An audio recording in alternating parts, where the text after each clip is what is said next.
Hey guys, welcome to the Perfectly Wasted Podcast. I'm the host, DullOxide. Today is episode 17 about anime talk. You can find all of the previous episodes on the Drinking Wisemen YouTube channel, along with my bi-weekly podcast, Brew the Truth, and any day-to-day photos and cosplay photos on my Instagram at DullOxide. So today I wanted to talk a little bit about some animes that I've finished watching recently, and kind of like what I feel about them and how I like them and dislike them. So let's go ahead and we will start out with, let's just go ahead and do Blue Exorcist. Okay, so Blue Exorcist actually came out with the second season after a few years of not having any seasons released, and it actually kind of like retcons the last half of the original anime series. So if you followed the manga, then you kind of saw what was supposed to have happened, and it kind of ran into the block similar to how like Full Metal Alchemist did, where it caught up too fast and the writers weren't able to produce. So essentially what they did is they kind of diverted from the original story and went with their own story to try and make something up. Usually they have some kind of input from the writer that gives them the kind of direction that you're going in. And after having watched season 2, they obviously it went in kind of like a completely different direction, but they did kind of, I guess, get hints from the original, the creator, because inside of the original season 1, at the end, you know, the brother starts to get like the demon flame kind of thing, and inside of this season, you do see like a hint of possible demon inside of the brother. So that kind of goes on with it, you know, coincides with how they kind of picked up on the story again. And I like that. I like that they kept some of that in there and that the story seems to have continued on. Basically, I would have liked that the original series was actually more accurate compared to the manga, which it wasn't, obviously. And now that we have second season out, I feel like we kind of missed out on a lot of extra episodes that were paid to be produced. But that's okay. So overall, I like the series a lot. It is quite enjoyable. I really like the cat in it, Kuro. You know, he's cool. You know, a growing black cat that can talk inside of his head. That's legit to me. So I like that, and I like the powers inside of it. I like that he's not like super all powerful all the time. That he could be defeated and he has to train and things like that. It is obviously like, you know, shonen-ish and everything, you know, never a bad that he can't defeat kind of thing, but it's enjoyable. High school characters, supernatural world, very enjoyable anime. You know, it's easy to follow, easy to get into. I really did quite like it. I'm looking forward to hopefully another season coming out, because I feel like there's definitely a lot more in the story that they can go over, and they haven't done it yet. So I'm really looking forward to a third season of that, and hopefully they don't let us down with, you know, retconning a bunch of other shit because they screw up. Another anime that actually I watched was called Flip Flappers. Okay? Now, we initially got this because I thought it was going to be like a magical girl type anime, and it is kind of like a magical girl type anime, but it kind of is like reminiscent of like Kill la Kill somewhat. It's somewhat ridiculous. Now, and I'm going to say I really did not like this anime very much. It was not really good as far as the story goes. I'm pretty big on story of certain things. So, you know, once you get by the first like 8-9 episodes and you don't really have like a great grasp on the story, it kind of feels like, yeah, why the fuck am I watching this?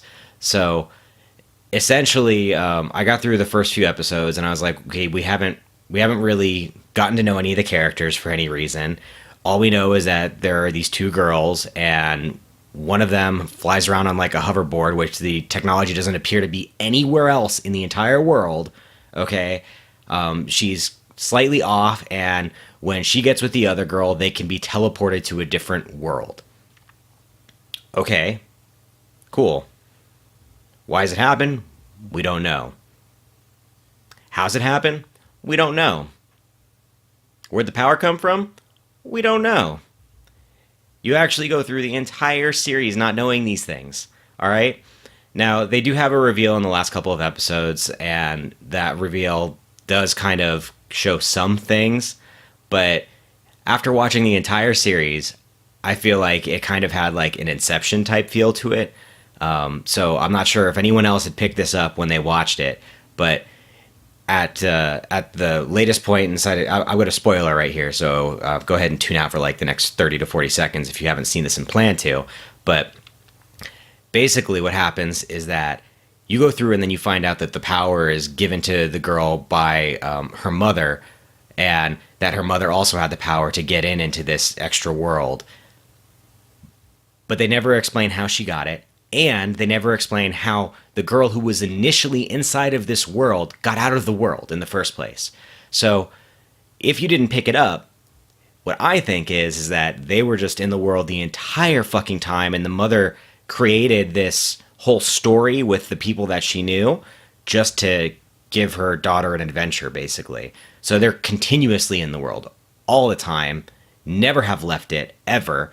And, I mean, really, that's the only thing that kind of made sense to me. But that being said, you have to go through the entire fucking anime to get to a point that this even starts to make sense. I think this is like, in the last 2 or 3 episodes, you finally start to get some, like, grasp on the entire story of what happened. Otherwise, the entire time you're just sitting there and it's like these girls going off doing these ridiculous things and one girl getting mad at the other girl for one reason or another. And it's just like regular high school drama, but with like these weird superpowers in the middle of it, and this story that you don't really know what's happening. Like, they don't give you any reason why they're doing what they're doing except for because they're doing it. You know, it's like, hey, let's go bake a pie because we're going to bake a pie. Yeah.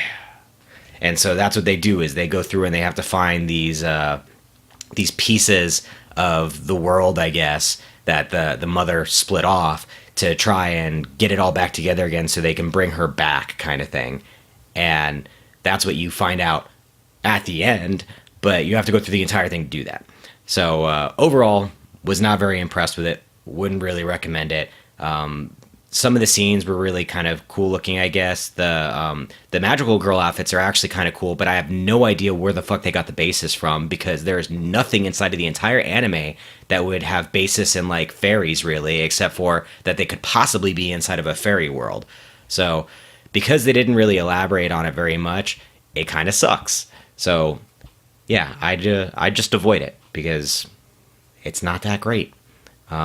So if you liked it and maybe I just got the wrong spin on it, go ahead and let me know. Send me a message, a comment, please. I'd like to know what exactly I'd missed.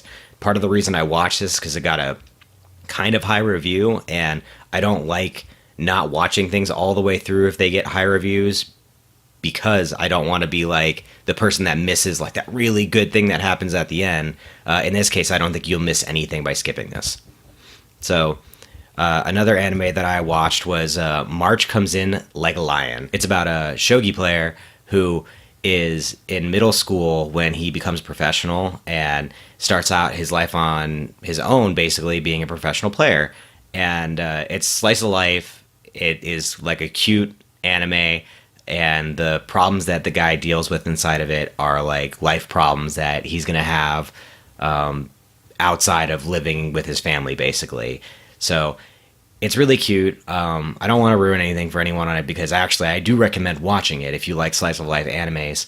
And it's got some definite feels inside of it, you know, like some things really kind of can hit home for certain people. I'm one of those types of people that gets absorbed a lot inside of a story. So when I was watching it, like, it was really easy to like feel the different things that the character was feeling for me. And I really enjoyed that.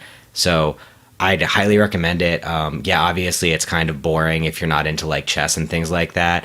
But I liked this. I thought it was going to be more like Hikaru no Go, but it wasn't. So it did have some play in it, so you did get to see some shogi play, but it wasn't anything that was like fantastic, you know. And even then, they don't really show like the move for move, so you kind of miss out on that. So it's not really about that. It's more about the kid's life. Although you can learn how to play through watching the anime, which was cool, because I didn't know how to play at all before I started watching it. And by the time that I was done watching it, I had a grasp of how the game was played. And that was cool because I'd always wondered. So, again, I recommend it. Check it out if you like slice of life. And if you have any other animes that you think from last season were really great that are completed, I only watch completed stuff, please send me a comment. Please like, share, and subscribe. Let me know what you think. And thanks again for joining us. That was 10 minutes perfectly wasted.